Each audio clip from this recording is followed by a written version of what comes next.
आज की ये कक्षा ऋग्वेद के भाष्य तथा भाष्यकारों के ऊपर रहेगी और अन्य वेदों के भाष्य और भाष्यकारों की भी हम चर्चा करेंगे।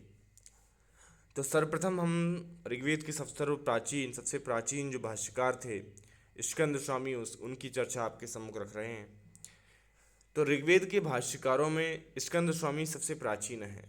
ये गुजरात की राजधानी बलभी के रहने वाले थे। तत्कालीन समय में जब गुजरात की राजधानी बलभी हुआ करती थी तो वहाँ के निवासी थे। इनके ऋग्वेद भाष्य प्रथमाष्टक में भी ये लाइनें आई हैं।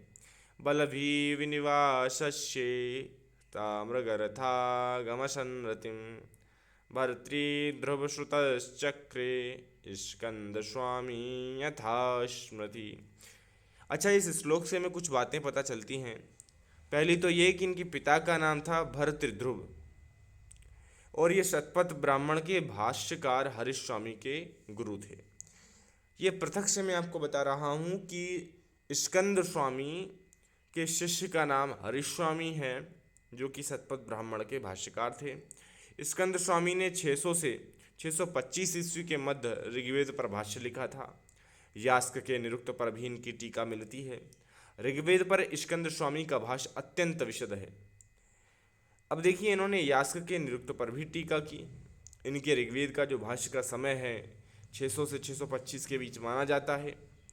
इनका भाष्य अत्यंत विशद है। इनके शिष्य का नाम हरीश स्वामी तथा पिता का नाम भर्तृध्रुव था और इनके जो भाष्य प्राप्त हुए हैं, जो ऋग्वेद संबंधी भाष्य इनका प्राप्त हुआ है, वह प्रारंभ में सूत्र के ऋषि तथा देवताओं का नाम भी उसमें बताते हैं। यानी कि इनका भाष्य जो है वो काफ़ी अच्छा है कि हमें प्रारंभ में ये पता चल जाता है कि ये सूक्त हम जो पढ़ने जा रहे हैं इसका ऋषि कौन है और उसके देवता कौन है। तो ये एक विशेष बात इनकी है। स्कंद स्वामी का भाष्य केवल चतुर्थ अष्टक तक ही प्राप्त होता है। आपने पढ़ा होगा अष्टक क्रम, हमने बताया था। अगर यदि नहीं पढ़ा है तो प्रथम कक्षा आप देख लीजिएगा, ऋग्वेद संहिता से है, वो इसी नाम से है। तो चतुर्थ अष्टक तक इनका भाष्य मिलता है और ऋग्वेद के भाष्य में वेंकट माधव ने लिखा है कि स्कंद स्वामी, नारायण और उद्गीत आचार्यों ने मिलकर ऋग्वेद का सबसे प्राचीन भाष्य किया था। यानी कि 8 अष्टक हुए। अष्टक क्रम का जो विभाजन है उसमें 4 अष्टकों पर जो व्याख्या है, जो भाष्य है, वह स्कंद स्वामी ने लिखा और मध्य वाला भाग नारायण ने तथा अंतिम भाग पर उद्गीत ने टीका लिखी। उद्गीत ने टीका या फिर भाष्य किया। आप इस बात को समझिए, भाष्य अलग होता है। हाँ, भाष्य ही कहेंगे, टीका नहीं कह सकते। और अब स्कंद स्वामी के विषय में जो चर्चा आपके समक्ष है वो क्या है, जो कि किसने, वेंकट माधव ने अपने भाष्य में लिखा है। क्या लिखा है? स्कंद स्वामी नारायण उद्गीत इति ते क्रमात् चक्रुषहेकं ऋग्भाष्यम पदवाक्यार्थ गोचरम। मतलब स्कंद स्वामी, नारायण और उद्गीत, इन्होंने ही क्रम से ऋग्वेद का भाष्य किया है पद वाक्यार्थ गोचरम, पद तथा वाक्य के अर्थ को समझकर। स्कंद स्वामी ने केवल 4 अष्टकों तक ही ऋग्वेद का भाष्य किया, रचना की थी, ऋग्वेद के भाष्य की रचना की थी और शेष भाग जो है उसकी पूर्ति नारायण तथा उद्गीत द्वारा की गई। स्कंद स्वामी हर्ष तथा बाणभट्ट के समकालीन थे। हर्ष यानी कि हर्षवर्धन और बाणभट्ट के दोनों के समकालीन थे। ये बाणभट्ट हर्ष के दरबार में ही थे, आप ये बात जानते हैं।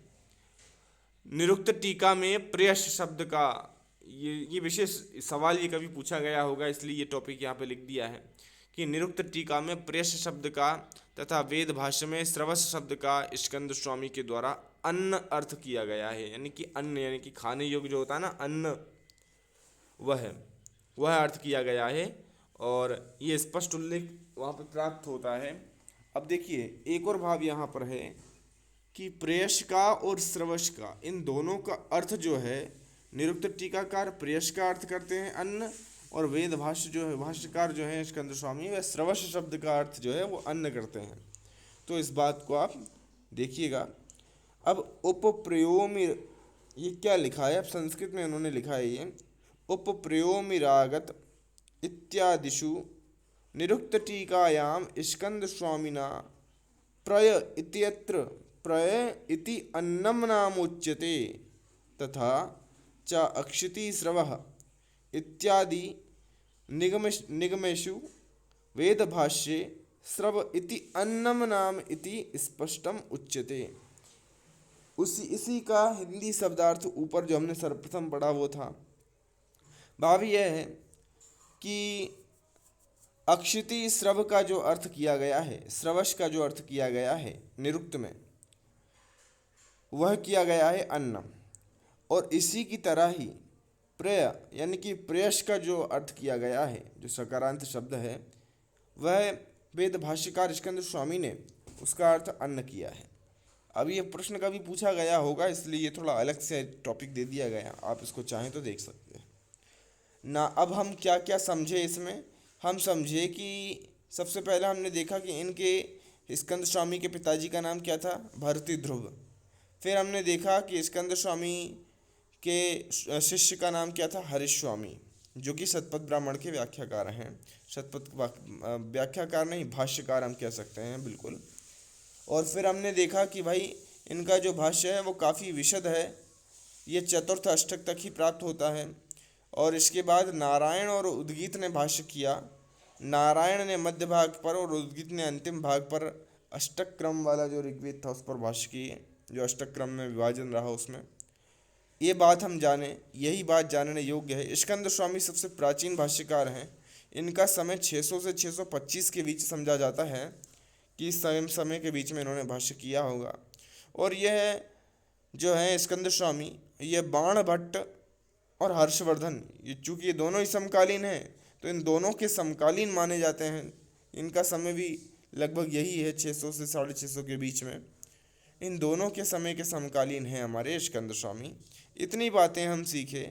और इन्होंने स्रव शब्द का अर्थ जो है वह निरुक्तकार ने अन्न किया है, और इन्होंने प्रेयस शब्द का जो अर्थ है इन्होंने किया है, जो हमारे स्कंद स्वामी हैं उन्होंने इसका अर्थ अन्न किया है। इतनी बातें हम समझे हैं, इस बात को ध्यान रखिएगा, रिवीजन में मैंने आपका करवा दिया। अब ऋग्वेद के पूर्व भाग पर स्कंद स्वामी, मध्य भाग पर नारायण तथा अंतिम भाग पर उद्गीत ने भाष्य लिखा है। उद्गीत ने अपने भाष्य में प्रत्येक अध्याय के अंत में अपना परिचय दिया है।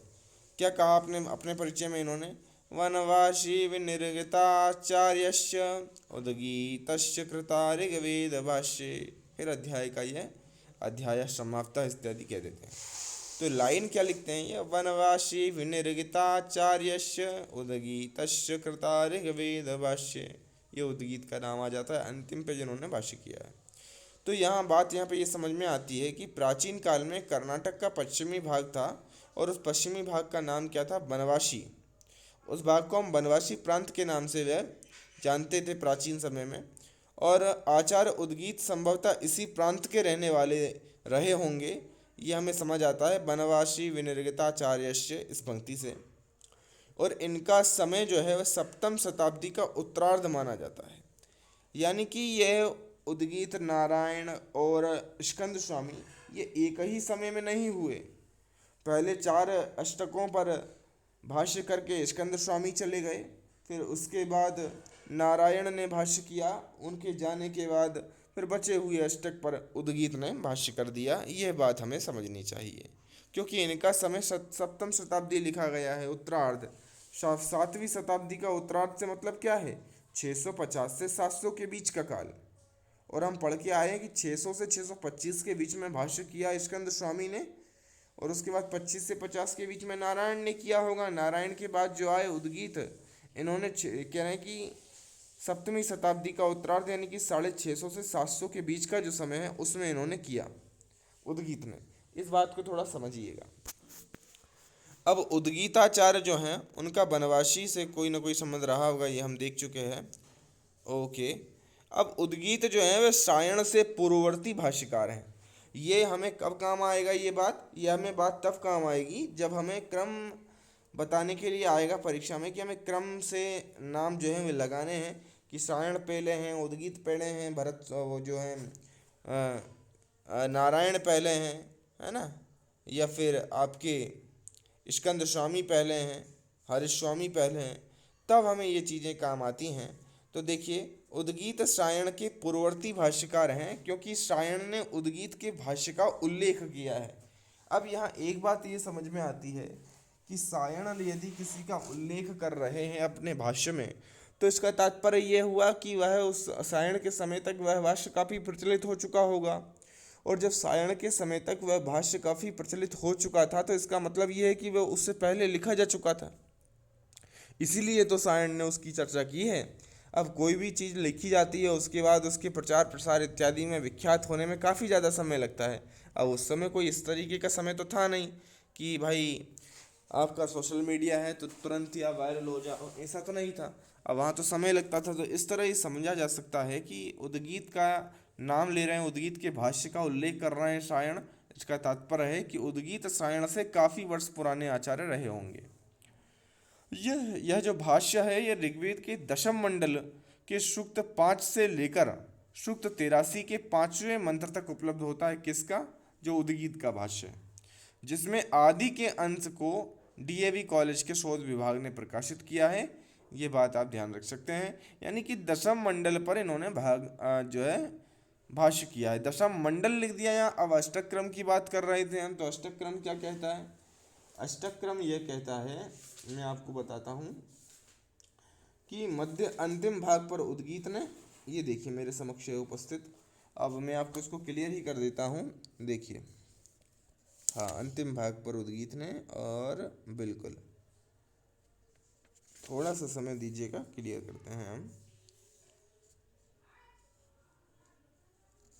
4 अष्टक तक भाष्य किया स्कंद स्वामी ने। स्कंद स्वामी के पश्चात नारायण ने जो भाष्य किया वो 5वें 6ठे पर किया, और 7वें और 8वें अष्टक पर भाष्य किया आपके उद्गीत ने। इस बात को आप थोड़ा ध्यान रखिएगा। अब हम बात करेंगे माधव भट्ट की। ये सामवेद संहिता के भाष्यकार हैं। माधव नामधारी 3 भाष्यकारों का संबंध जो है वो ऋग्वेद के साथ है। इनमें से एक तो सायण माधव ही हैं। सायण माधव कौन?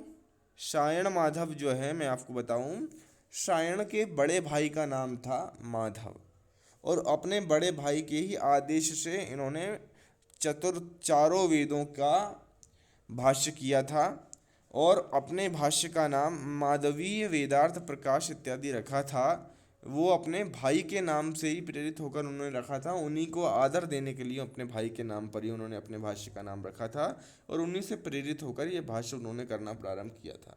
तो सायण माधव से मतलब ये है सायण के बड़े भाई माधव, और दूसरे वेंकट माधव, जिनका निर्देश प्राचीन भाष्यों में मिलता है। और एक अन्य माधव यह भी हैं जिनकी चर्चा हम कर रहे हैं, जिनकी प्रथम अष्टक की टीका अभी हाल ही में मद्रास विश्वविद्यालय से प्रकाशित हुई। देवराज यज्वा ने अपनी निघंटु टीका में वेंकट माधव और माधव भट्ट के व्यक्तित्व को सम्मिलित कर दिया है। इस बात को भी ध्यान रखिएगा। देवराज यज्वा ने निघंटु में वेंकट माधव और माधव भट्ट के व्यक्तित्व को सम्मिलित कर लिया है। अब इस टीका के आरंभ करने से पहले उन्होंने 11 अनुक्रमणियाँ लिखी थी। किसने? माधव भट्ट ने, जिनमें से हर एक कोश रूप में रखकर ऋग्वेद के शब्दार्थ को प्रकट करने में समर्थ है। अब इस बात को यह समझने की बात यह है कि इन्होंने कुछ अनुक्रमणियाँ लिखी, उनमें से वर्तमान समय में हमें नामानुक्रमणी मिल जाती है और आख्याता अनुक्रमणी मिल जाती है। यह क्या है? इसको क्या है कि ऋग्वेद के जो शब्दार्थ हैं, किस शब्द का क्या अर्थ है, नामानुक्रमणी का या फिर आख्यातानुक्रमणी का मतलब हो गया नाम, यानी कि उस नाम का अर्थ क्या है। जैसे आचार्य नाम है तो आचार्य नाम का अर्थ क्या है, ये देखने के लिए आपको नामानुक्रमणी देखनी चाहिए। किसकी? जो भाष्यकार हैं माधव भट्ट ने जो भाष्य किया, उन्होंने कुछ अनुक्रमणियाँ परिशिष्ट के रूप में जोड़ी। अब कोई क्रियापद है, उसका क्या अर्थ है, उसको आप आख्यातानुक्रमणी में देखेंगे।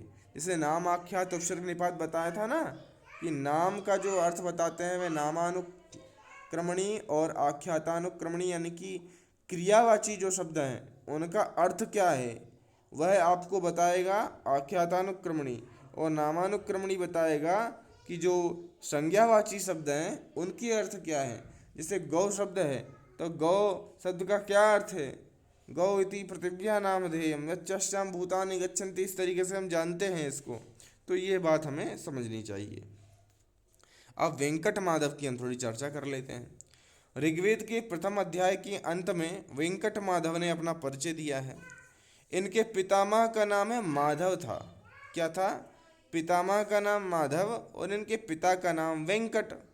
तो पिता का नाम पितामह का नाम बाद में और पिता का नाम ये पहले लिखते हैं। मतलब जो दक्षिण भारत में पिता दादा का नाम लिखने की परंपरा है एक। आपने सुना होगा वो गोलमाल, जो फिल्म, गोलमाल नहीं, कौन सी वो, धमाल है क्या है, उसमें वो नाम बताता है ना, उसको, इस बात को अन्यथा मत लीजिएगा, वह नाम बताता है आदि और मानव को। उसको गाड़ी मिलती है, डब्लू ढूंढने जाते हैं वो लोग, कि वो नाम, वो तो अपना नाम तो फटाफट बता देते हैं दोनों, आदि और मानव दोनों, लेकिन जब उससे नाम पूछते हैं जो और वो बताना स्टार्ट करता है तो भाई उतर जाते हैं वो गाड़ी से और बिल्कुल क्या बताता है, अय्यर। वो कहते हैं हाँ अय्यर, अच्छा अय्यर। अब अय्यर के बाद वो अपने पिता का नाम लगाता है, चिन्ना स्वामी, नहीं मुत्तु स्वामी अय्यर बोलता है। फिर वो अपने पिता के पिता का नाम लगाता है साथ में, चिन्ना स्वामी मुत्तु स्वामी अय्यर। फिर वो और नाम लगाता है, चिन्ना स्वामी मुत्तु स्वामी वेणुगोपाल अय्यर। तो इस तरीके से ये परंपरा है एक दक्षिण भारत की, पिता के नाम लगाने वाली। तो मैं ये समझाने के लिए आपको बताया। आपने शायद आपने देखा होगा ये सीन, सभी लोग ने जो भी देख रहे हैं। अब देखिए, वेंकट माधव में जो वेंकट माधव का स्वयं का नाम तो है ही नहीं। वेंकट इनके पिता का नाम है और माधव इनके पितामह का नाम है ना। और इनके नाना का नाम आता है भवगोल और माता का नाम आता है सुंदरी। नाना का नाम भवगोल और माता का नाम सुंदरी। इनका गोत्र जो है वह कौशिक है और मातृगोत्र वशिष्ठ है। अब हमें कुछ चीज़ें बातें यहाँ पे पता चल रही हैं। कौन कौन सी? वेंकट माधव के पिता का नाम माधव था, सॉरी, वेंकट माधव के पितामह का नाम माधव था और इनके पिता का नाम वेंकट था। इनके नाना का नाम भवगोल था और इनकी माता का नाम सुंदरी था। इनका गोत्र कौशिक था और इनका मातृगोत्र वशिष्ठ था। इनका एक छोटा भाई था जिसका नाम था संकर्षण। वेंकट तथा गोविंद नामक दो पुत्र इनके थे। वेंकट और गोविंद नाम के दो पुत्र भी थे और वेंकट इनके पिता का नाम भी था। तो अपने पिता को याद बनाए रखने के लिए अपने बेटे का नाम भी इन्होंने वेंकट रख दिया। और इनका एक छोटा भाई था जिसका नाम संकर्षण था। ये दक्षिणापथ के चोल देश के निवासी थे। इनका समय 12वीं शताब्दी से के बाद का माना नहीं जा सकता, उससे पहले का ही माना जा सकता है। और इनका भाष्य जो है वो अत्यंत संक्षिप्त है और सुबोध है। वर्जयन शब्द विस्तारम शब्दे कतिपय रीति। अब इसका क्या तात्पर्य है आप समझिएगा। यानी कि भाव इसका यही है कि जो इनका भाष्य है वह अत्यंत संक्षिप्त है और सुबोध है। शब्द विस्तार अत्यधिक इन्होंने नहीं किया। वर्जयन शब्द विस्तारम, शब्द विस्तार का वर्जन किया है इन्होंने, मतलब वर्जित है। इनके भाष्य में शब्द विस्तार है ही नहीं।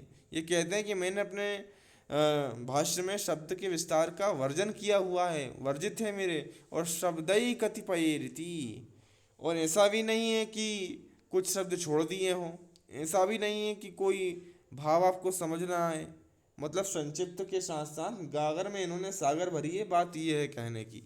अब इनका भाष्य जो है वह डॉक्टर लक्ष्मण स्वरूप ने संपादित कर 4 भागों में प्रकाशित किया है और इसके प्रकाशक हैं मोतीलाल बनारसी दास दिल्ली।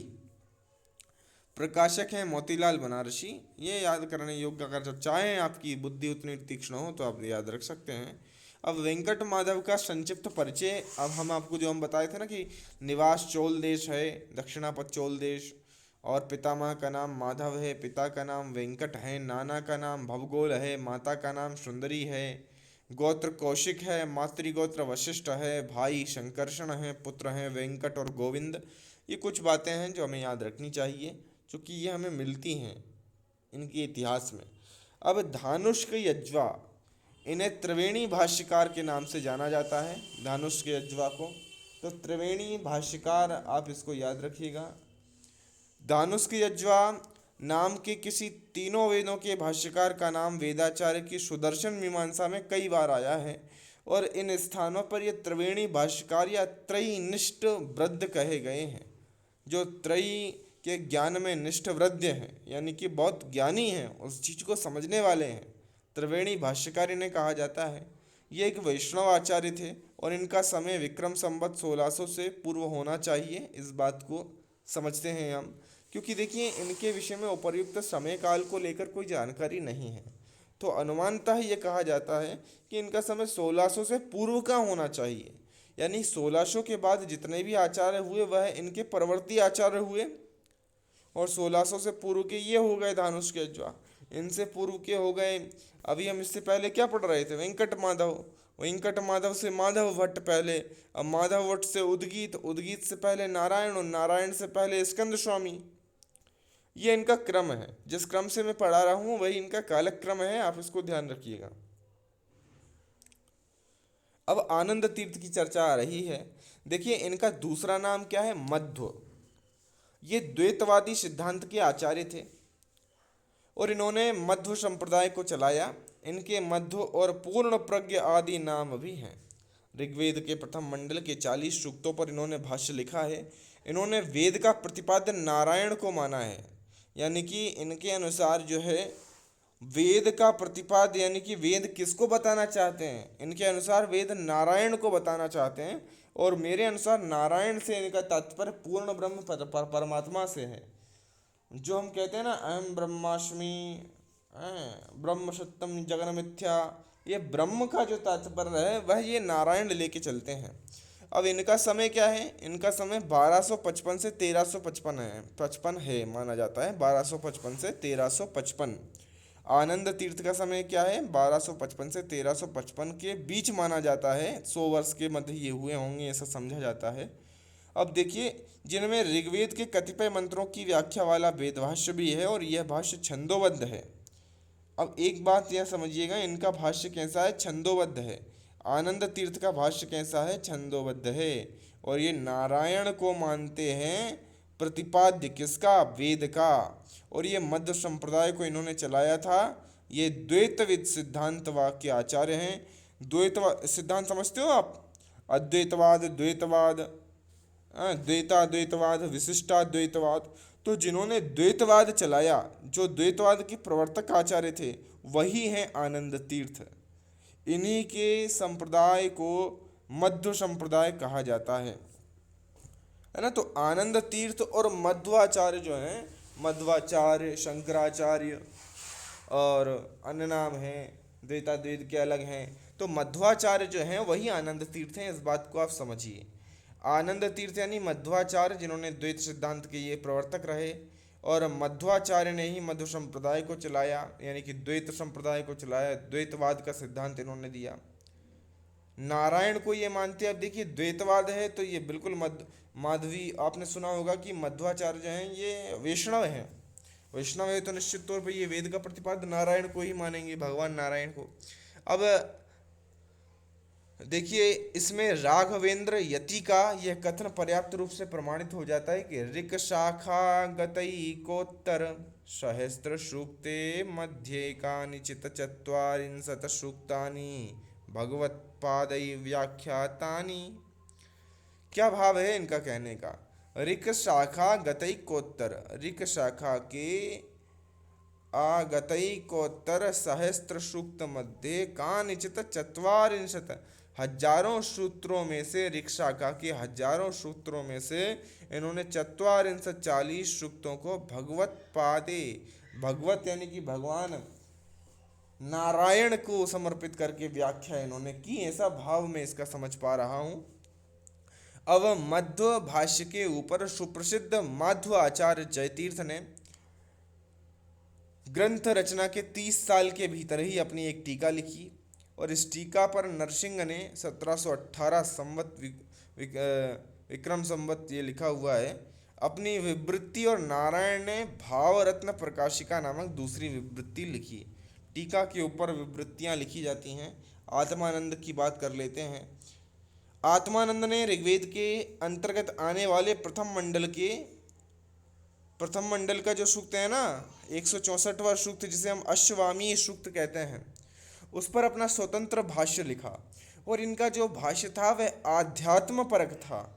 आत्मानंद का भाष्य कैसा था? आध्यात्म परक था। इसको हम देखेंगे।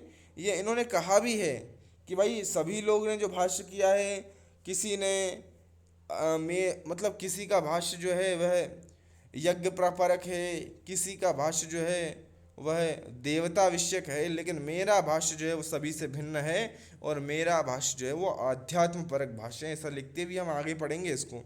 इस भाष्य में उद्धृत ग्रंथकारों में स्कंद, भास्कर आदि का नाम भी मिलता है, जैसे स्कंद स्वामी हैं, भास्कराचार्य हैं, परंतु सायण का नाम नहीं मिलता। इससे ये तात्पर्य लगाया जाता है कि अब ये सायण जैसे विद्वान का नाम यदि इन्होंने नहीं लिया तो निश्चित तौर पे सायण इनके समय में होंगे ही नहीं, तो ये सायण के पूर्ववर्ती आचार्य माने गए, यानी कि सायण इनके बाद पैदा हुए, सायण इनके बाद प्रसिद्ध हुए। बात यह है कहने की। अब देखिए, अब इनके द्वारा जो उद्धृत लेखकों में मिताक्षरा के कर्ता जो है ना विज्ञानेश्वर, जिन्होंने मिताक्षरा टीका लिखी, किस पर लिखी है विज्ञानेश्वर ने मिताक्षरा? मिताक्षरा विज्ञानेश्वर ने किस पर लिखी, इसका जवाब कमेंट बॉक्स में आप देंगे। विज्ञानेश्वर की जो मिताक्षरा टीका है वह किस ग्रंथ पर है? जैसे मनवर्त मुक्तावली कुल्लूक भट्ट का है। जीवातु टीका नैषधि चरितम पर लिखी किसने? जीवातु टीका नैषधि चरितम पर किसने लिखी है? मल्लीनाथ ने। सर्वंकषा लिखी, सर्वंकषा नाम से टीका उन्होंने लिखी है। किस ग्रंथ पर लिखी है? शिशुपाल वदम पर। और उन्होंने घंटापथ टीका लिखी है, किस ग्रंथ पर लिखी है? घंटापथ टीका उन्होंने लिखी है आपके किरातार्जुनीयम पर। और संजीवनी नाम से जो उन्होंने टीकाएं लिखी हैं वो कालिदास के ग्रंथों पर लिखी हैं, जो कि 3 ग्रंथ हैं विशिष्ट। आप उनके नाम कमेंट कर सकते हैं और लाइक अवश्य किया करिए। यदि कोई व्यक्ति आपको पढ़ा रहा है, अपनी समय दे रहा है, तो आपका भी एक मतलब आपसे मैं यही चाहता हूं कि आप कम से कम कक्षा को देखते हैं तो उसे लाइक करना ना भूलें, लाइक अवश्य करें, है ना। उससे क्या रहेगा कि ये चीज़ें और लोगों तक पहुंच पाएंगी, इसे यूट्यूब थोड़ा आगे बढ़ा पाएगा, है ना, जब आप लोग पसंद करेंगे इसे तब। ये सायण से पूर्ववर्ती भाष्यकार जो हैं प्रतीत होते हैं, इस बात को आप ध्यान रखिएगा। अब इनके द्वारा उद्धृत लेखकों में मिताक्षरा के कर्ता विज्ञानेश्वर तथा स्मृति चंद्रिका के रचयिता देवण भट्ट जो हैं 13वीं शताब्दी वाले, उनके नाम होने से हम ये कह सकते हैं कि इनका आविर्भाव जो है वो आविर्भाव काल विक्रम की 14वीं शताब्दी रहा होगा, यानी कि 1301 से लेकर आप 1399 के बीच इसको मान सकते हैं। ये 14वीं शताब्दी हो गई, है ना। और 14 से स्टार्ट हो जाएगा तो 15वीं शताब्दी लग जाएगी। जैसे अभी 2000 चल रहा है तो ये 21वीं शताब्दी है, और जब 21 से स्टार्ट होगा तो 22वीं शताब्दी लग जाएगी, इस तरीके से, है ना। अब प्रसिद्ध अद्वैतवादी विद्वान आत्मानंद ने, अद्वैतवादी हैं ये, शंकराचार्य के समर्थक हैं, अद्वैतवादी हैं, इस बात को भी ध्यान रखिएगा। सूक्त पर आध्यात्मिक भाष्य लिखा है, ये बात आपको मैं प्रारंभ में ही बता चुका था कि आत्मानंद का जो भाष्य है वह आध्यात्मिक भाष्य है और अश्ववामीय सूक्त पर है।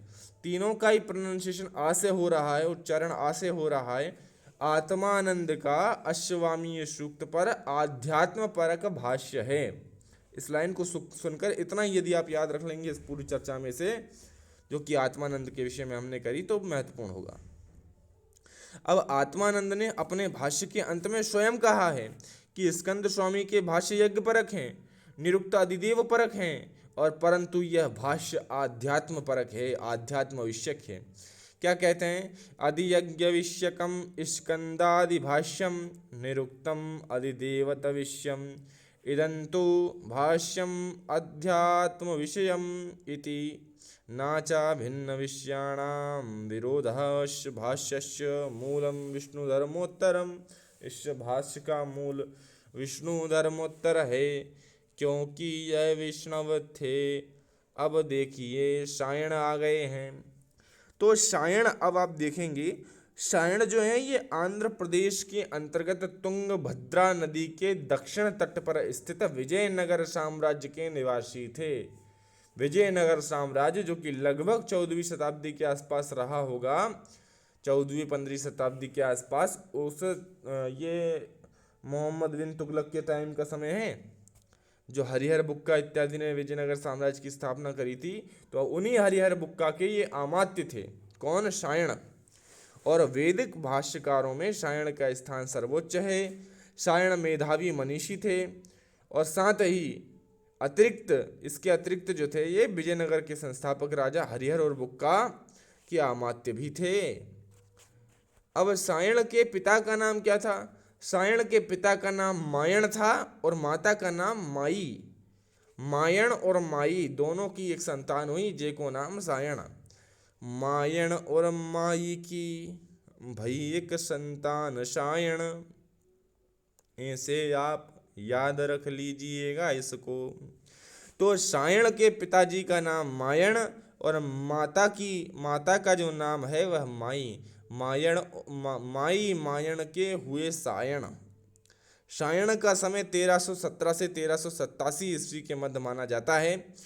और एक बात बता दूं, ये आत्मानंद के प्रवर्ती आचार्य हैं, आत्मानंद के बाद हुए और आत्मानंद इससे पूर्ववर्ती आचार्य माने जाते हैं। इस बात को ध्यान रखिएगा, पता चले आप आत्मानंद और इसमें कंफ्यूज हो जाएं कि उसका भी सर ने 14वीं शताब्दी बताया था और इनका तो समय ही निश्चित तौर पे बताया जा रहा है।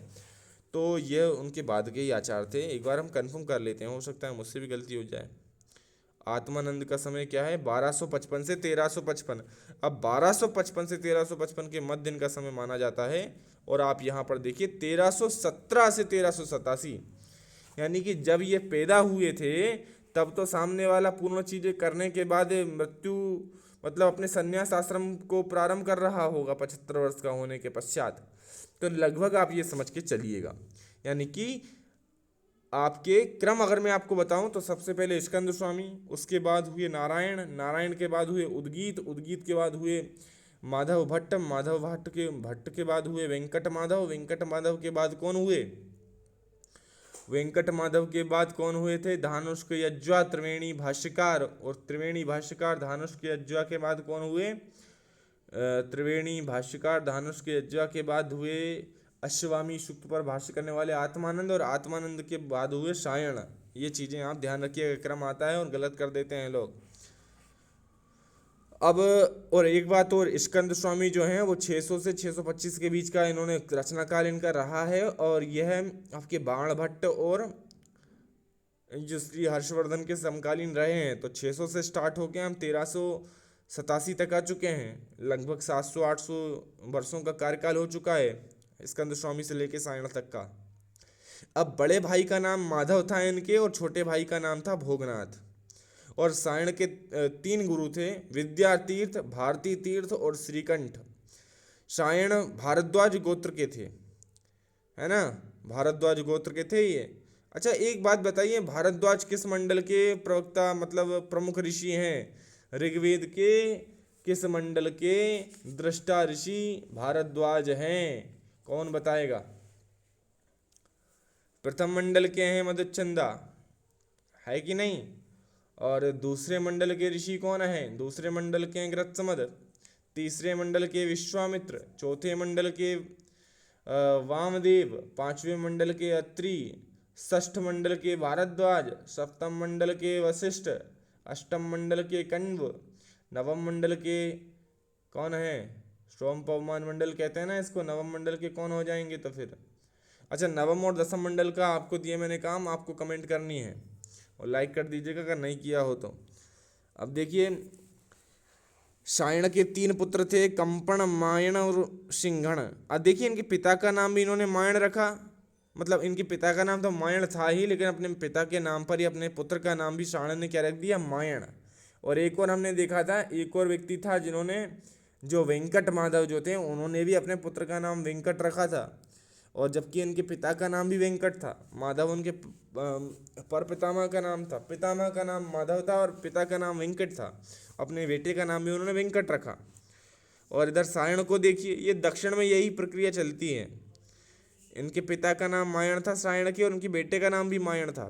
तो पिता का नाम एक बना लीजिए आप, मायण प्लस माई, नीचे एक एरो बनाइए, लिखिए सायण, और सायण के साथ साथ उसको लिखिए माधव और भोगनाथ को, माधव बड़े भैया, भोगनाथ छोटे भैया। और और इनके पुत्र लिखिए सायण के, कंपन भैया, मायण भैया और सिंगण। कंपन, मायण, सिंघण, है कि नहीं, सिंगण। अब इन्होंने अपने शरीर का त्याग 72 वर्ष की अवस्था में किया, 1387 ईस्वी में। सायण ने अनेक विद्वानों की सहायता से चारों वेदों पर प्रमाणिक एवं महत्वपूर्ण भाष्य लिखा है। उनके सहयोगी विद्वान नरहरि, सोमयाजी, नारायण वाजपेयी और पंडरी दीक्षित थे। सायण ने इन सुप्रसिद्ध वैदिक संहिताओं एवं ब्राह्मण ग्रंथों के ऊपर अपने भाष्यों की रचना की। सबसे पहले इन्होंने तैत्तिरीय संहिता पर भाष्य किया, क्योंकि ये तैत्तिरीय जो कृष्ण यजुर्वेदी शाखापाठी ब्राह्मण थे और इनकी जो तैत्तिरीय संहिता का ही तैत्तिरीय आचार्य थे, यानी कि कृष्ण यजुर्वेदी ये आचार्य थे। कृष्ण यजुर्वेदी तैत्तिरीय संहिता के शाखापाठी ये ब्राह्मण थे। तो जिन्होंने ये पढ़ा था प्रारंभ में ही, तो सबसे पहले निश्चित तौर पर ये अपने ही जिसके ये विशेष जिसको पढ़ चुके थे उसी पर सर्वप्रथम इन्होंने भाष्य किया। उसके बाद इन्होंने ऋग्वेद संहिता पर भाष्य किया, फिर सामवेद पर भाष्य किया, फिर उसके बाद आता है कान्व संहिता, शुक्ल यजुर्वेद पर इन्होंने भाष्य किया। कान्व संहिता, शुक्ल यजुर्वेद पर भाष्य किया और अथर्ववेद संहिता पर इन्होंने भाष्य किया। अब देखिए इन्होंने एक पर भाष्य नहीं किया, वो है माध्यान्दिन संहिता पर, और माध्यान्दिन संहिता पर भाष्य किसने किया है, उव्वट ने। तो ये ध्यान रखिएगा, सायण ने भाष्य किया है तैत्तिरीय संहिता पर। यदि प्रश्न आ जाए कि निम्न में से किस संहिता पर सायण का भाष्य नहीं है, तो माध्यान्दिन संहिता पर नहीं है, याद रखिएगा, शुक्ल यजुर्वेदी है। और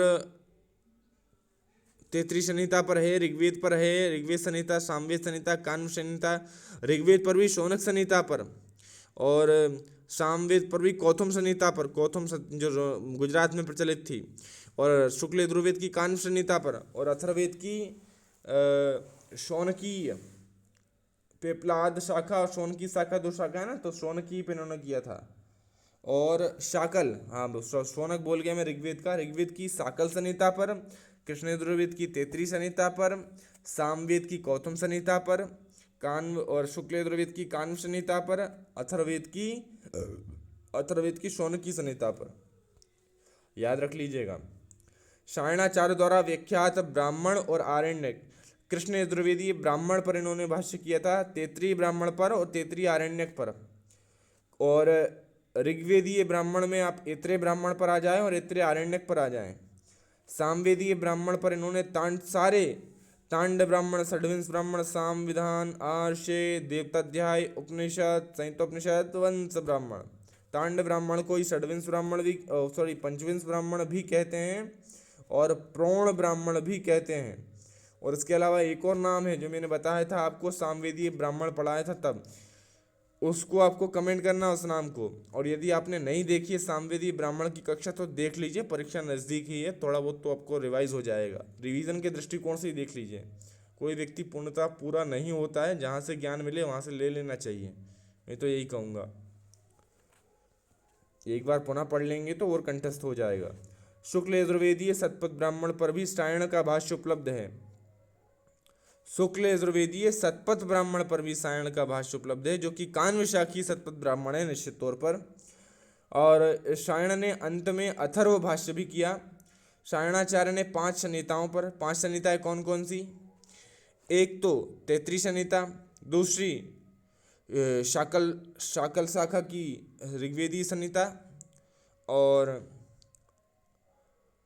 तीसरी शुक्ल यजुर्वेद की कान्व संहिता, चौथी सामवेद की कौथुम शाखा से संबंधित सामवेदी संहिता, और पांचवी अथर्ववेद की जो शाकल संहिता, जो शाकल शाखा जो थी, शौनकी शाखा की अथर्ववेद की संहिता जो थी, वो 5 संहिताएं हो गई। 11 ब्राह्मण कौन कौन से, 8 तो सामवेद के ब्राह्मण हो गए, और एक हो गए ऐत्रेय ब्राह्मण 9, और एक होगा तैत्तिरीय ब्राह्मण 10, और एक होगा गोपथ ब्राह्मण, नहीं ऐत्रेय ब्राह्मण, तैत्तिरीय ब्राह्मण और शतपथ ब्राह्मण शुक्ल यजुर्वेद का। 11 ब्राह्मण हो चुके हैं, बिल्कुल। शतपथ ब्राह्मण शुक्ल यजुर्वेद का, ऐत्रेय ब्राह्मण, तैत्तिरीय ब्राह्मण, तैत्तिरीय ब्राह्मण, शतपथ ब्राह्मण, और ये 8 ब्राह्मण ये आपके सामवेद वाले। 2 आरण्यक कौन कौन से, तैत्तिरीय आरण्यक और ऐत्रेयारण्यक, यानी कि 5 संहिताओं पर भाष्य किया, 11 ब्राह्मणों पर भाष्य किया और 2 आरण्यकों पर इन्होंने व्याख्या लिखी, है ना। मतलब मेरा कहने का तात्पर्य ये है कि 5 संहिताओं पर भाष्य, 11 ब्राह्मण और 2 आरण्यकों पर व्याख्या।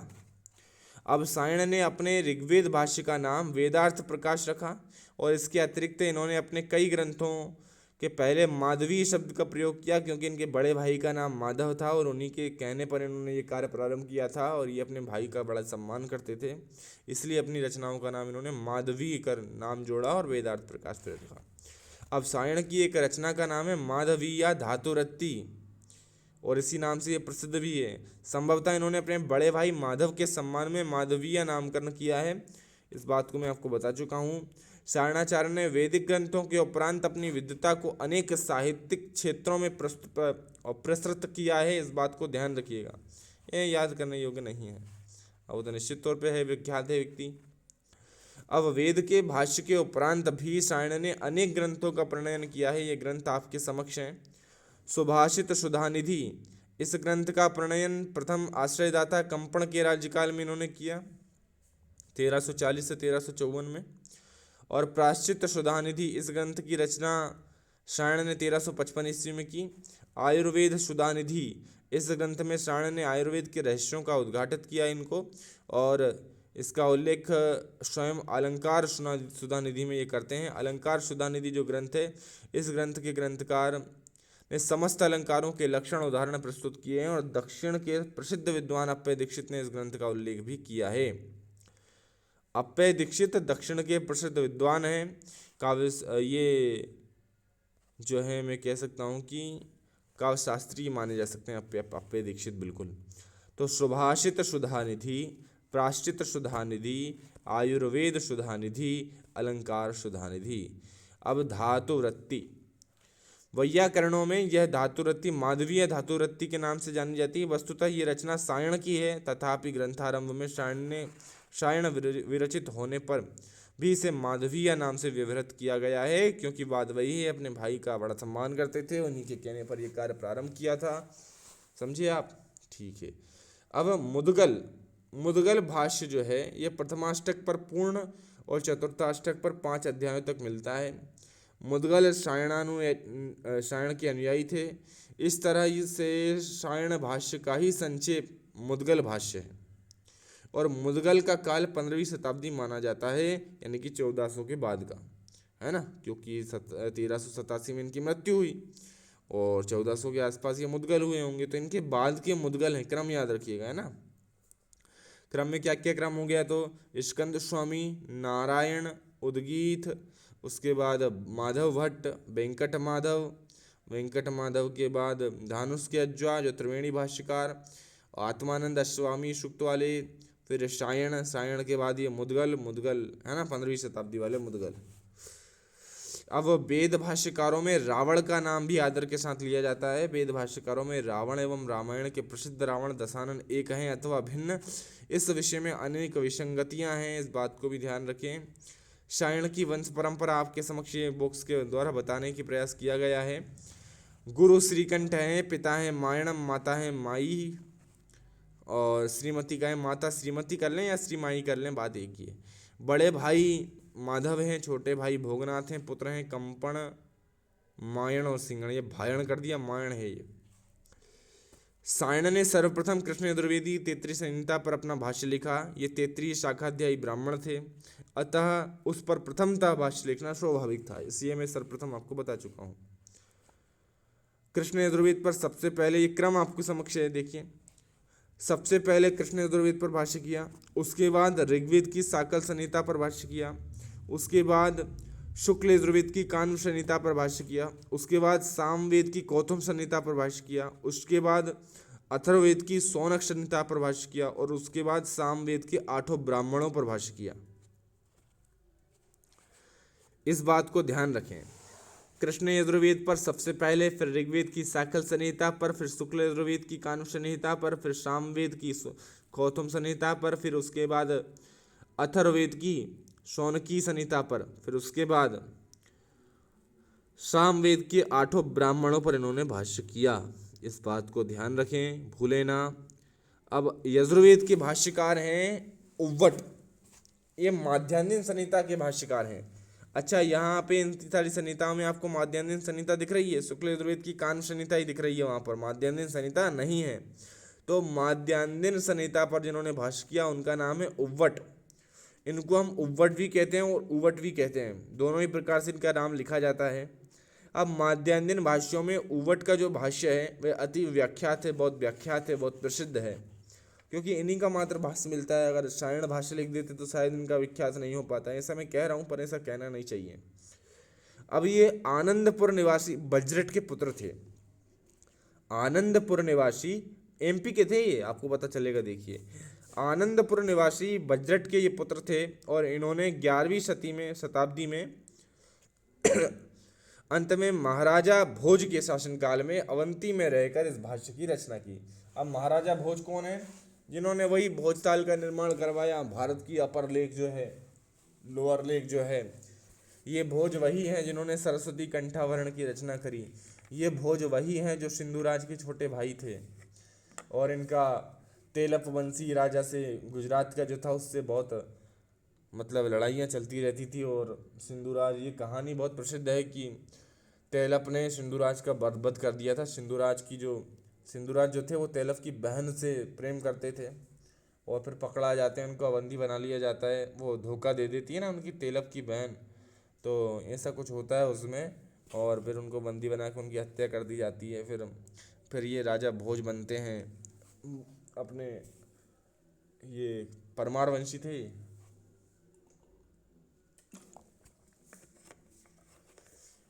चलिए अब आगे बढ़ते हैं।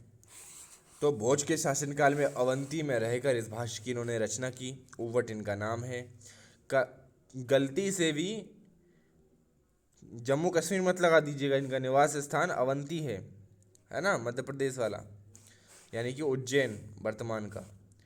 आनंदपुर वास्तव्य वज्रटाख्यस्य सूनुना उव्वटेन कृतं भाष्यं पदवाक्यै सुनिश्चितैः ऋष्यादीश्च पुरस्कृत्य अन्त्यामुव्वटो वशन् मंत्राणां कृतवान् भाष्यं महीभोजे प्रशासति। मंत्राणां कृतवान् भाष्यं महिं भोजे प्रशासति। इन्होंने भाष्य किया महाराज भोज के प्रशासन में। अब देखिए, उव्वट का समय 11वीं शताब्दी का मध्यकाल माना जाता है। 11वीं शताब्दी का मध्यकाल का मतलब है 1050 से पहले का, 1050 या फिर 1025 से 1075 के बीच का।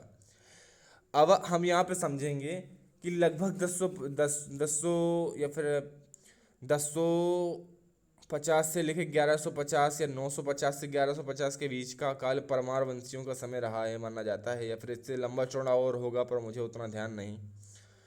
तो इन्हीं का समय ये माना जाता है 11वीं शताब्दी, यानी कि लगभग 9वीं 10वीं और 11वीं शताब्दी जो है वो आप लेके चल सकते हैं परमार वंशी राजाओं को लेकर। और लगभग यही समय 11वीं शताब्दी का मध्यकाल ही माना जाता है राजा भोज का, और ये भोज के ही समकालीन थे। अब एक बात ध्यान रखिएगा, ये सायण के पूर्ववर्ती आचार्य हैं, ये धानुष के यज्वा के भी पूर्ववर्ती आचार्य हैं, ये आत्मानंद के भी पूर्ववर्ती आचार्य हैं, जो मध्वाचार्य हैं ना, द्वैत दर्शन के प्रतिपादक द्वैत। तो क्योंकि ये 11वीं शताब्दी के हैं, और आप देखेंगे सायण जो हैं वो 14वीं शताब्दी के हैं, उससे पहले जो हैं वो 13वीं शताब्दी और 14वीं शताब्दी के मध्य के हैं। कौन है 13वीं शताब्दी और 14वीं शताब्दी के मध्य के? सायण से पहले कौन हुए? धानुष के यज्वा त्रिवेणी भाष्यकार आत्मानंद हुए। आत्मानंद से पहले 11वीं 12वीं शताब्दी के कौन है आपके? ये धानुष के यज्वा, और उससे भी पहले के हैं उव्वट। क्रम याद रखिएगा, क्रम में बता रहा हूँ, है ना, ऐसे कोई बताएगा नहीं आपको, केवल पढ़ाते ही चले जाएगा, और जब प्रश्न आएगा तो यार मैं तो ये तो ध्यान ही नहीं दे पाया कि कौन पहले को पढ़ मैंने लिया, उव्वट सब पढ़ लिया, और उव्वट वगैरह सब पढ़ लिया, पर उसने पूछा ही नहीं कि उव्वट जो है वो कहाँ का था। मैं तो यही पढ़ के आया, और वो पूछेगा ये कि इनका कालक्रम जमाइए। उव्वट नाम तो सुना होगा, कब पैदा हुआ, कब मरा, किससे पहले का किसके बाद का, ये सब नहीं पता होगा आपको। तो इसलिए मैं उसी तरीके से आप सबको बताता हुआ चल रहा हूँ। तो ध्यान रखिएगा सारी बातें। उव्वट जो है वो सायण से पहले के हैं, धानुष के अज्वा से पहले के हैं, और आपके आत्मानंद के भी पहले के हैं, है ना। इस बात को ध्यान रखिएगा थोड़ा, क्योंकि इनका समय 11वीं शताब्दी का मध्यकाल है। अब इसके दो पाठ हैं, काशी पाठ और महाराष्ट्र पाठ। इसका भाष्य अत्यंत प्रामाणिक माना जाता है। इसके अतिरिक्त इन्होंने ऋक् प्रातिशाख्य की टीका, यजु प्रातिशाख्य की टीका, ऋक् सर्वानुक्रमणी पर भाष्य और ईशावास्योपनिषद पर भाष्य भी लिखा। ये ग्रंथ प्रकाशित हैं। अब देखिए, उव्वट भाष्य जो शुक्ल यजुर्वेदीय भाष्य, इसको किस नाम से जाना जाता है? उव्वट का जो भाष्य है उसका क्या नाम है? उसका नाम है वेददीप। जैसे माधवी वेदार्थ प्रकाश भाष्य किसका नाम, ये भाष्य का नाम किसका है? ये जो सायण ने जो भाष्य किया उसका माधवी वेदार्थ प्रकाश। उव्वट ने जो भाष्य किया उसका नाम है वेददीप, वेददीप। तो उव्वट के भाष्य का नाम याद रखिएगा, वेददीप है। शुक्ल यजुर्वेदीय माध्यान्ह संहिता का ये भाष्य है शाखा का। अब ऋक् प्रातिशाख्य की टीका इन्होंने की, यजु प्रातिशाख्य की टीका, ऋक् सर्वानुक्रमणी पर भाष्य किया, और ईशावास्योपनिषद पर भी इनका भाष्य है। इस बात को ध्यान रखिएगा। आनंदपुर इनका निवास स्थान है। आनंदपुर निवासी बजरट सोनु उव्वट। आनंदपुर निवासी पिता बजरट, राजा महाराज भोज। समय 11वीं शताब्दी का मध्यकाल, और भाष्य का नाम उव्वट, भाष्य लेखक का नाम उव्वट। ये बात ध्यान रखिएगा। आनंदपुर वास्तव्य वज्रटाख्यस्य सूनुना उव्वटेन कृतं भाष्यं पदवाक्यै सुनिश्चितै ऋष्यादींश्च पुरस्कृत्य अवन्त्यामुव्वटो वशन् मंत्राणां कृतवान् भाष्यं महिं भोजे प्रशासति।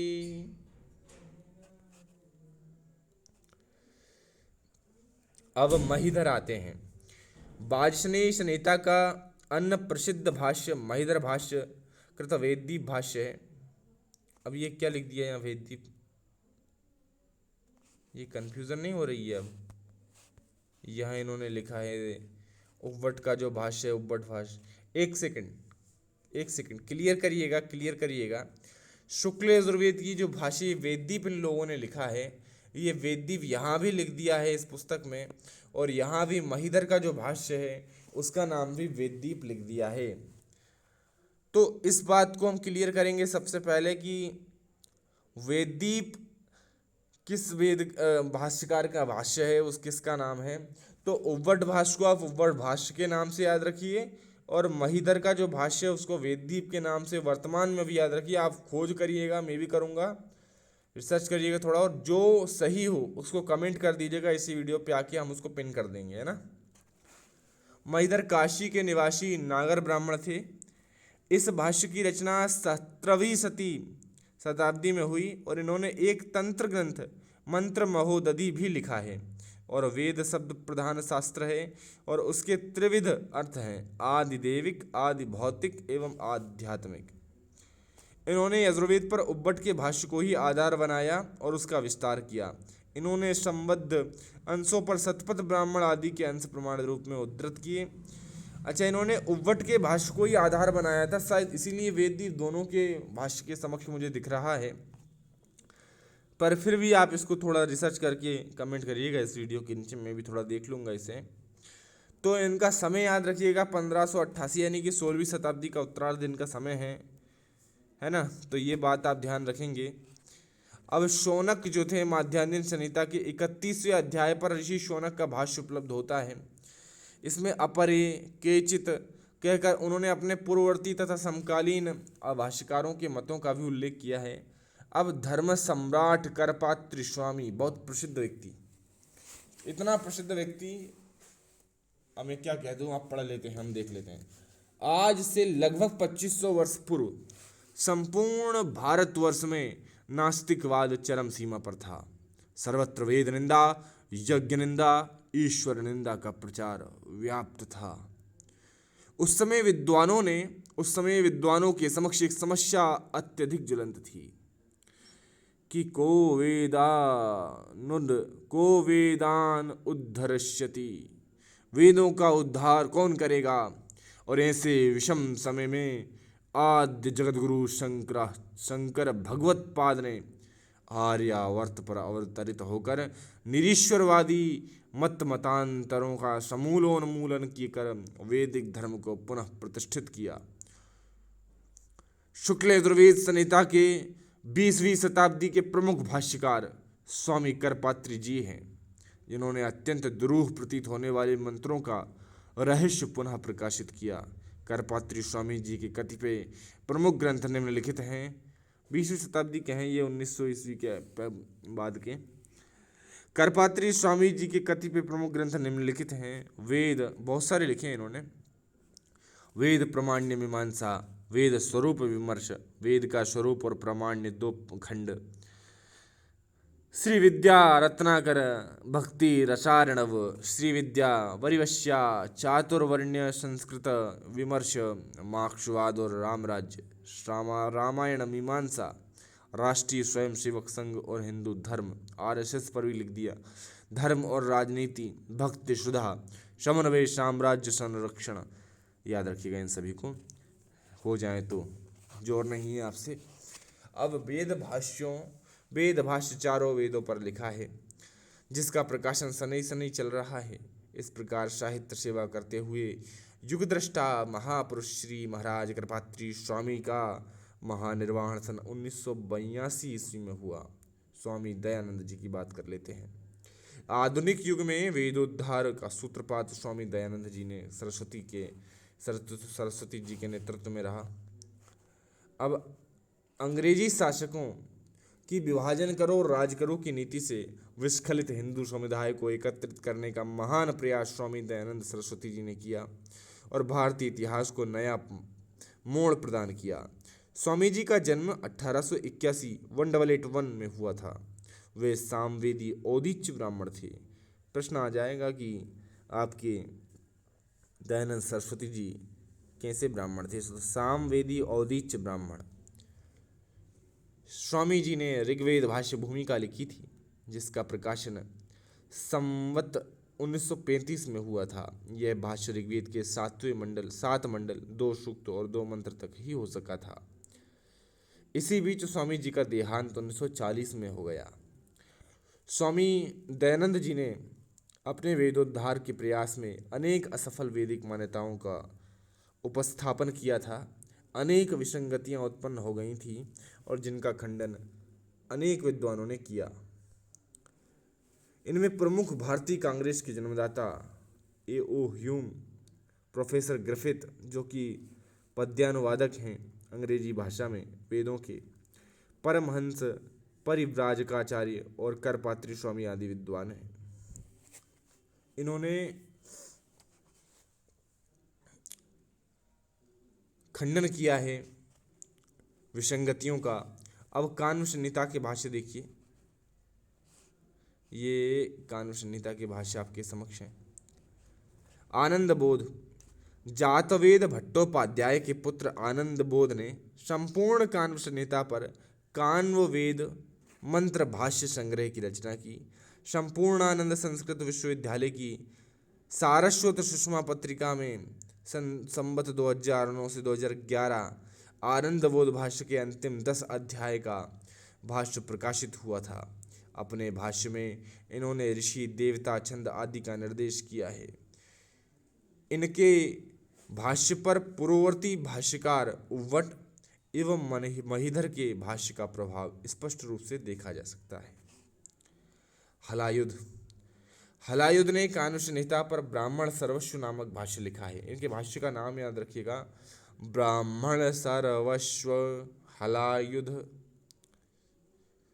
अब इसके अतिरिक्त मीमांसा सर्वस्व, वैष्णव सर्वस्व, शैव सर्वस्व, पंडित सर्वस्व आदि ग्रंथ भी हलायुध प्रणीत माने जाते हैं। जिसमें सर्वस्व है वह हलायुध का ही है, क्योंकि हल से ही तो सब कुछ पैदा होता है भैया। होता है कि नहीं होता? खाने योग्य वस्तुओं बिना हल चलाए कर पाओगे? आजकल बैल नहीं चलाता है, हल तो ट्रैक्टर चला रहे हैं। पर होता तो हल से ही सब कुछ पैदा है, किंतु ये अप्रकाशित और अनुपलब्ध है। लेकिन जिसके पीछे सर्वस्व है वह हलायुध का ही है निश्चित तौर पर। हलायुध बंगाल नरेश लक्ष्मण सेन के दरबार में धर्माधिकारी थे। बंगाल नरेश लक्ष्मण सेन के दरबार में धर्माधिकारी कौन थे? हलायुध। अब देखिए क्या है। वाल्येख्यापितराज पंडित पदम श्वेताचिदम्बोज्ज्वलं श्वेताचिदम्बोज्ज्वल छत्रोस्तिक्तमहामहस्तमुपदं दत्त्वा नवे यौवनै यस्मै यौवनशेषयोगं किल लक्ष्मापाल नारायण श्रीमान लक्ष्मणसेन देव नृपतिर्धर्माधिकारा ददौ। वही बात जो ऊपर बताई गई है वो इसी को आधार बनाकर तो बताई गई है। अच्छा बताइए कौन सा छंद है इसमें? बाल्ये ख्यापितराज पंडित पदम। 1 2 3 4 5 6 7 8 9 10 11 12 1 2 3 4 5 6 7 12 सूर्यास्वयी मसजस्ततः सगुर्वा शार्दुलविक्रीडतम। शार्दुलविक्रीडित जो छंद है उसका क्या है लक्षण? सूर्याश्वयी मसजस्ततः सगुर्वा शार्दुलविक्रीडतम। शार्दुलविक्रीडित छंद है इसमें जिसमें सूर्य 12 आदित्य होते हैं। सूर्य का मतलब क्या है? आदित्य। तो 12 अक्षरों पर सबसे पहली यति हो और उसके बाद अश्व यानी कि 7 अश्व होते हैं। उसके बाद 7 अश्व यानी कि 7 अक्षर हों। सबसे पहले 12 अक्षरों पर यति होगी और उसके बाद पादांत यति होगी 7 अक्षरों पर, है ना। अब देखिए बाल्य मतलब ये जो जब हम पढ़ेंगे ना छंद पढ़ेंगे ना छंद में आपको कोई कठिन लगेगा ही नहीं, क्योंकि आपने अगर उसका उदाहरण याद कर लिया तो उसी की तरह तो आपको पढ़ना है। उदाहरण में सबसे पहले घटित होता है लक्षण। देखिए कैसे, उदाहरण नहीं, जो उसका लक्षण है ना उस लक्षण में ही लक्षण घटित होता है। मतलब सूर्याश्वमसजस्ततः सगुर्वा। अब इसको पढ़िए। वाल्येख्यापितराज पंडित पदम सूर्याश्वमसजस्ततः सगुर्वा शार्दुलविक्रीडितम।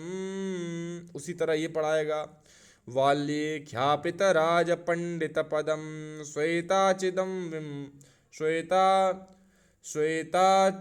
देखो गड़बड़ हो गया, पढ़ने में नहीं चिदम आ गया बोलने में। अब फिर से पढ़ते हैं। वाल्येख्यापितराज पंडित पदम श्वेताचिन्बिम्बोज्ज्वलं छत्रोस्तिक्तमहामहस्तमुपदं दत्त्वा नवे यौवने यस्मै यौवनशेषयोग्यमखिलं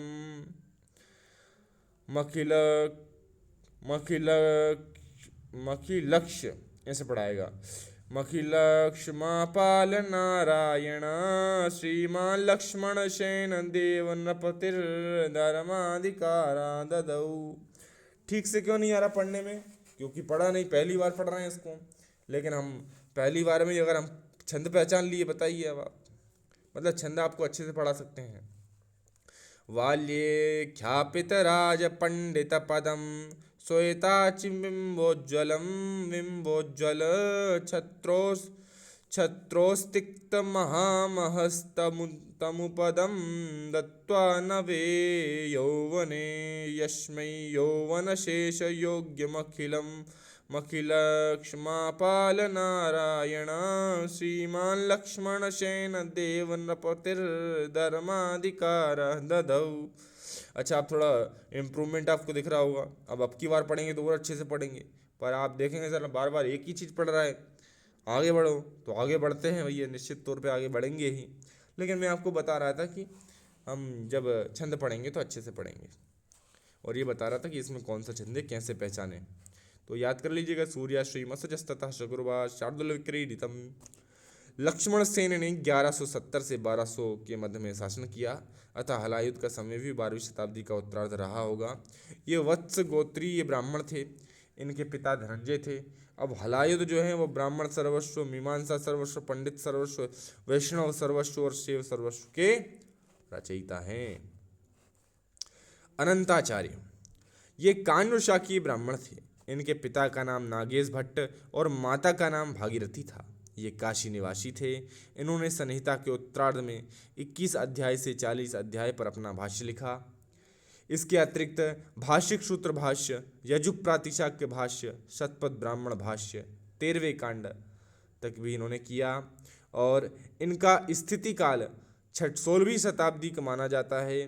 पंडित राम गोविंद त्रिवेदी जी ने इन्हें 18वीं शताब्दी का भाष्यकार माना है। अनंताचार्य जो है ये संहिता के उत्तरार्ध पर इन्होंने भाष्य किए हैं। भाषिक सूत्र भाष्य इनका है, प्रातिशाक्य भाष्य है, शतपथ ब्राह्मण भाष्य है। अनंताचार्य हम पढ़ रहे थे, अनंताचार्य हमने पढ़ा। इनका समय क्या है, लगभग 16वीं शताब्दी से 18वीं शताब्दी के मध्य कहिए आप तो। अब कृष्ण यजुर्वेदी तैत्तिरीय संहिता की जो भाष्यकार है उनको देख लेते हैं। 1 घंटा 5 मिनट की कक्षा हो चुकी है, लेकिन इसको हम खत्म करके ही मानेंगे इसे ही कक्षा में। दूसरी कक्षा आपको मिलेगी संपादक की और प्रकाशकों की, वो भी पाश्चात्य वाले, है ना, और वो भी आज ही मिलेगी, मतलब आज ही रिकॉर्ड हो जाएगी। तो भवेश स्वामी जो थे इन्होंने तैत्तिरीय संहिता पर भाष्य किया। भट्ट भास्कर मिश्र ने अपनी तैत्तिरीय संहिता के भाष्य आरंभ में भवेश स्वामी भाष्य से भवेश स्वामी के भाष्य का अस्तित्व स्वीकार किया है, परंतु यह भाष्य उपलब्ध नहीं हो सका है। इनका स्थिति काल अनुमानतः विक्रम से 800 वर्ष पूर्व रहा होगा लगभग। ये कितने पुराने हैं ये भैया जी, ये भवेश स्वामी स्कंद स्वामी से भी पुराने हैं। कहाँ 600 से 625 ईस्वी, और कहाँ जे दादा भाई आप देखो 800 विक्रम से 800 वर्ष पूर्व, यानी स्कंद स्वामी से भी प्राचीन कोई है तो भवेश स्वामी, याद रखिएगा। भवेश स्वामी स्कंद स्वामी से प्राचीन, और स्कंद स्वामी के शिष्य का नाम क्या, हरीश स्वामी। उसके बाद भवेश स्वामी, स्कंद स्वामी, हरीश स्वामी, ये 3 नाम याद रख लीजिएगा। स्वामी स्वामी वाले नहीं पार कर देंगे, जब सवाल आ गया तो सब गलत करेंगे, आप सही कर देंगे। भवेश स्वामी सबसे प्राचीन, स्कंद स्वामी उनके बाद के, और उसके बाद के हरीश स्वामी। ध्यान रखिएगा, नहीं तो सब कुछ गड़बड़ हो जाएगा। गुहदेव 8वीं या 9वीं शताब्दी ईस्वी में इन्होंने तैत्तिरीय संहिता का भाष्य लिखा, लगभग 1600 वर्ष बाद। देखिए मतलब सामने वाला 800 विक्रम से भी 800 वर्ष पूर्व, और ये 8वीं शताब्दी लगभग 1600 वर्ष बाद भाष्य करते हैं। देखिए देवराज अज्वा ने अपने निघंटु भाष्य में इन्हें भाष्यकार कहा है। रामानुजाचार्य ने अपने ग्रंथ वेदार्थ संग्रह ग्रंथ में स्वशिष्य निरूपण गुहदेव का उल्लेख किया है। इनका समय विक्रम से 800 वर्ष पूर्व होना चाहिए। ओ हो, अरे यार ये क्या है, ये किताब में कुछ गड़बड़ तो नहीं दे दिया। देखिए यहाँ लिख रहे हैं कि 8वीं शताब्दी या 9वीं शताब्दी ईस्वी भाष्य लिखा, और यहाँ क्या कह रहे हैं कि इनका समय विक्रम से 800 वर्ष पूर्व होना चाहिए। मतलब संस्कृत गंगा वाले जो हैं वो भी गलत सलत छाप रहे हैं आजकल। इनका समय अब आपको समझ खुद ही है ना। देखिए यहाँ तो समझ में आ गया भाई 800 वर्ष पूर्व हो गए, लेकिन गुहदेव का जो समय बता रहे हैं, इनका समय विक्रम से 800 वर्ष पूर्व हो गया, और ऊपर कह रहे हैं 808वीं या 9वीं शताब्दी, मतलब यही मतभेद हो गया। अब ये वर्ष पूर्व, अब मैं क्या करूं बताइए यहाँ। अब इसको भी क्लियर करके फिर से देखिएगा, समझ लीजिएगा गुहदेव का। अब इसे विवादित समय पूछने भी नहीं चाहिए इन लोगों को, परीक्षा वालों को। चलिए छोड़िए इसको, आप कंफ्यूज हो गए ना पूरी तरीके से। 8वीं से 9वीं शताब्दी ईस्वी और 800 वर्ष पूर्व, वो भी विक्रम से, दोनों में 1600 वर्ष का अंतर आ रहा है, 1600 से 1700 के बीच में। चलिए छोड़िए। भट्ट भास्कर मिश्र की बात करेंगे।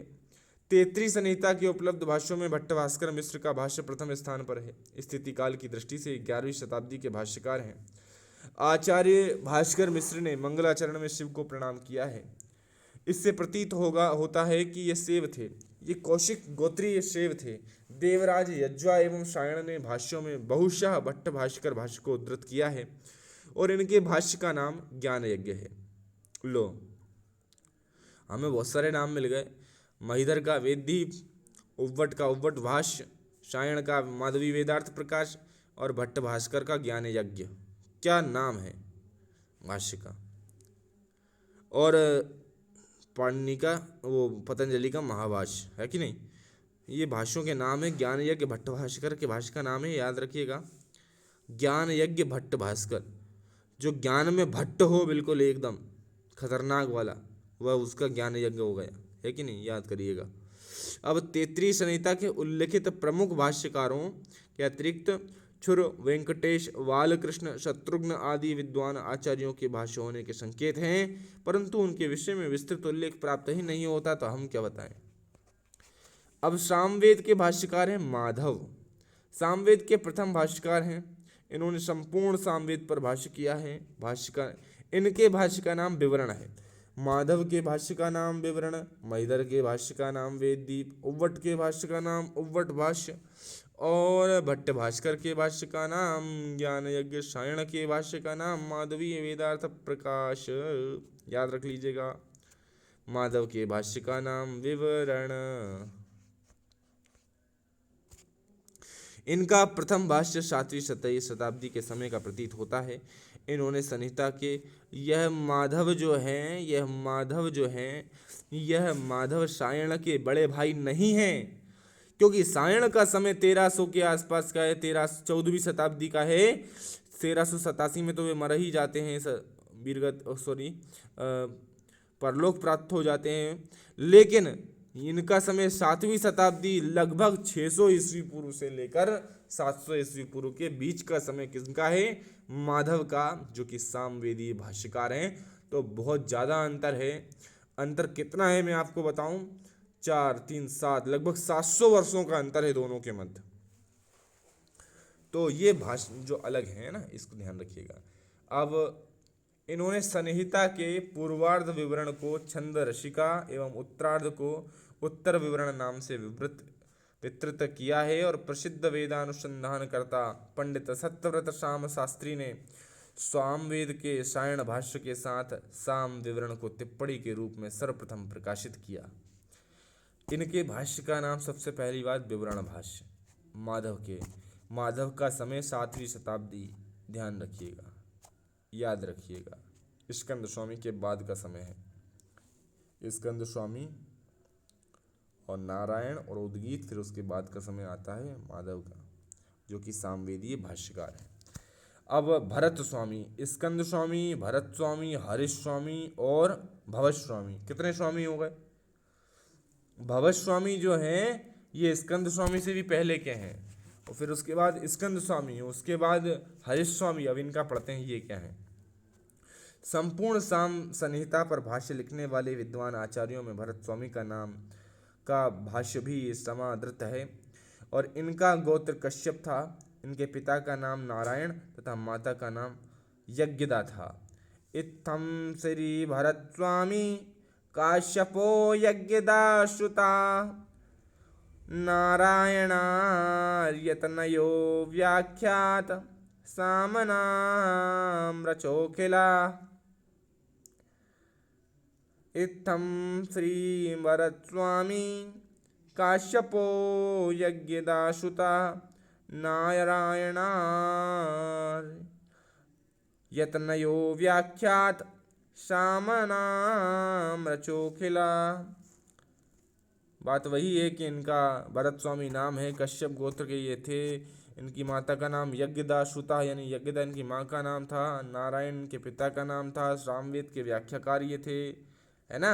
यही इस श्लोक का तात्पर्य है जो हम पढ़ चुके हैं। और भाष्यकार है भरत स्वामी ने भाष्यारंभ में स्वविषयक कुछ वृत्त दिया है।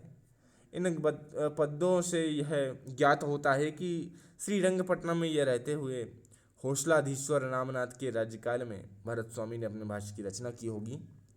इतिहासकारों के अनुसार हौसला वंश के ख्यातनामा वीर रामनाथ का शासनकाल 13वीं शताब्दी के आसपास का था, तो अतः भरत स्वामी का भी स्थितिकाल 13वीं शताब्दी से तो होता है। यानी भरत स्वामी जो हैं, सबसे पहले भरत स्वामी, स्कंद स्वामी, हरीश स्वामी, उसके बाद भरत स्वामी। ये स्वामी लिख लीजिएगा पूरे, भरत स्वामी, स्कंद स्वामी, हरीश स्वामी, भरत स्वामी, क्रम है ये इनका।